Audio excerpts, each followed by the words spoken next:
Le commentaire de Max Lalonde, offert par MSOP, le Major Series of Putting. Votre chance de participer aux championnats mondiaux de putting à Las Vegas, avec des centaines de milliers de dollars en bourse à gagner. Qualifiez-vous cet été dans un club de golf près de chez vous.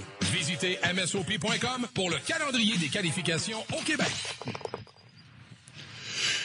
Tu vas dire, Joe, que je file têteux là, ce matin, puis c'est correct, je m'assume. Écoute, on s'est côtoyés souvent sur les lignes de côté, puis on s'est dit, on va travailler ensemble. Puis cette semaine, c'est la première fois qu'on travaille ensemble. Mais écoute, c'est la même affaire pour notre prochain invité, Max Lalonde. C'est vrai, on s'est jasé souvent dans différentes fonctions. Je suis content de prendre du temps pour jaser avec toi personnellement, parce que écoute, ça fait longtemps qu'on l'attend, mais aussi parce que moi, comme toi, je suis un mordu de golf. Puis j'adore l'angle que tu as décidé d'aborder aujourd'hui, parce que le golf, un sport qu'on souvent peut lier, par exemple, au ski alpin. Oui, absolument. Des sports qui dépassent le volet sportif. Il y a aussi un volet lifestyle. Absolument. Et l'habillement au golf, le look, le style fait partie du branding des joueurs, mais fait aussi partie du branding de monsieur, madame, tout le monde. Puis je pense qu'il y a énormément d'argent qui se dépense en accessoires golf. Ben, en fait, je voulais vous parler de ça aujourd'hui, les gars, parce que je suis tombé sur un article dans la revue Forbes qui parle maintenant de la façon que les compagnies vont développer leur ligne de linge de golf.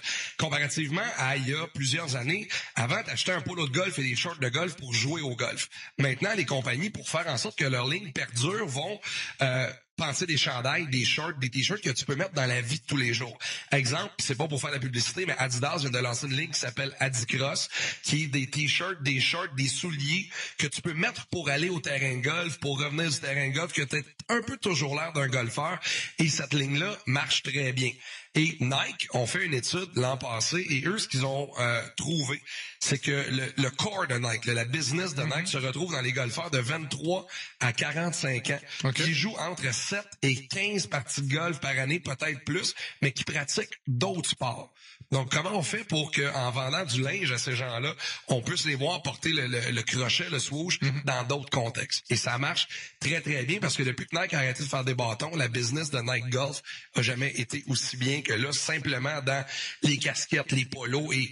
Tu sais, c'est pas donné, là, des polos. Non, c'est incroyable. 100 pièces un polo, là. Ouais. Ça revient cher, là. Absolument. Pour quelqu'un qui a un budget, somme toute modeste, faut que tu sois prêt à investir là-dedans. Et on le dit, tu le disais tantôt en entrée de jeu, Charles-Antoine, c'est partie prenante du golf. Le swag au golf, c'est quasiment aussi important que la qualité de tes bâtons et de tes balles. Surtout pour les gens qui jouent entre 7 et 15 rondes, qui vont chercher aussi le happening, qui vont chercher la visibilité, qui vont chercher le post, médias sociaux. Absolument. Ça aussi. Tu peux pas avoir la fou, puis il y a eu...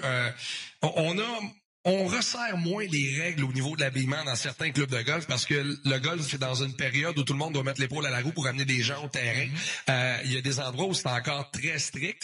Mais tu sais, on parlait de compagnies tantôt. Il y a des compagnies qui paient des millions pour des joueurs. On se rappellera le deal de McElroy avec Nike, c'est 10 ans, 200 millions.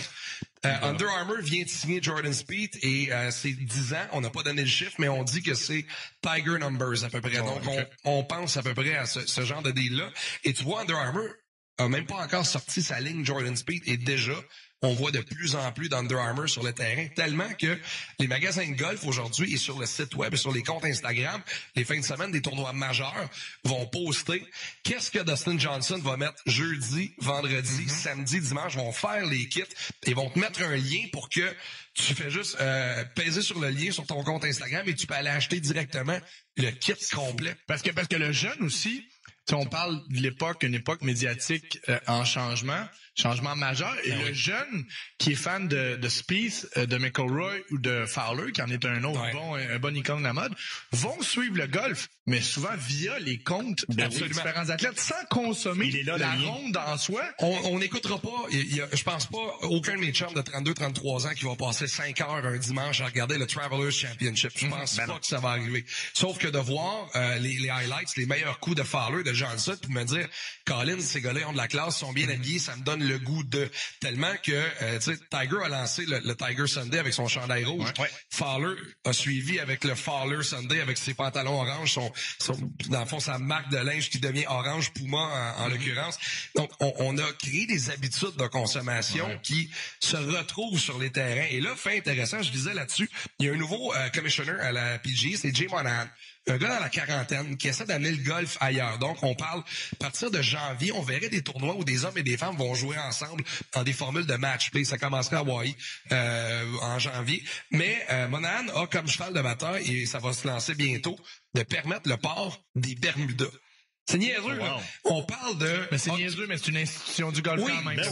C'est une institution quand même, mais c'est parce que les joueurs disent, hey, on joue la majorité des tournois au Texas, en Floride, en Californie. Samedi après-midi au Texas, j'étais là il y a 2 semaines, il fait 31, il fait 38 à peu près avec le facteur humidex. De jouer en short, c'est pas un luxe. Et là, ce qu'on veut faire du côté du commissaire de la PGA, c'est d'amener ça. Il y a des golfeurs qui sont vraiment pour ça. Tiger Woods, lui, l'a dit ouvertement. Moi, je serais pour ça. Et les compagnies de linge, eux, en arrière, veulent donc bien que ça arrive. Je fais le lien. Tantôt, tu parlais d'un transfert vers un genre de prêt-à-porter qui s'applique au quotidien sur le terrain. On sait que dans les dernières années, le polo aussi, les règles sur le polo avec le col Mao, là, si on peut le Markneck qu'on appelle. Le Markneck a été, ce genre de chandail et le Bermuda ressemble beaucoup plus à la vie de tous les jours qu'un pantalon, un kaki et un polo, tu sais, très, très serré. Et pour le golfeur moyen, tu peux le reporter après ça dans la vie de tous les jours. C'est moins d'avoir, de sortir d'un terrain de golf le dimanche. Parce qu'on va même te proposer maintenant, c'est comme les jeans Levi's, là, des sortes de coupes ajustées, coupes modernes, coupes amples, parce qu'avant, un chandail de golf, c'était des grosses épaules, des manches larges. Maintenant, c'était du gros coton, c'est pas du dry fit. Pis... Fait que, tu sais, pour les gars qui s'achètent pas trop de linge, ou pour les gars qui nous écoutent que c'est leur blonde qui fait le magasinage, souvent, un beau polo de golf, il va pouvoir le mettre au golf, il va pouvoir le mettre dans la vie de tous les jours. Exact. Mais c'est fou, l'argent derrière ça. Et je veux vous parler d'une compagnie qui s'appelle Vice Golf. Écoute, Vice Golf, qu'ils sont en train de faire présentement, sont en train de venir jouer dans les pattes des grandes compagnies.